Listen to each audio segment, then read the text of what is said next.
সেই পুরনো জায়গায়, যে জায়গাটা আমরা প্রায় প্রায় আসতাম।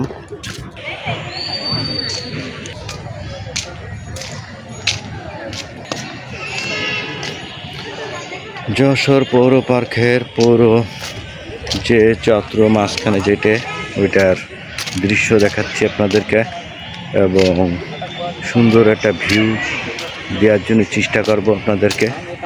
এবং দেখেন, আপনারা দেখতেই পাচ্ছেন যে গাছগুলো কি সুন্দর লাগছে এবং পৌর এলাকার পৌরবাসী, যশোর পৌরসভা বাংলাদেশের সর্বপ্রথম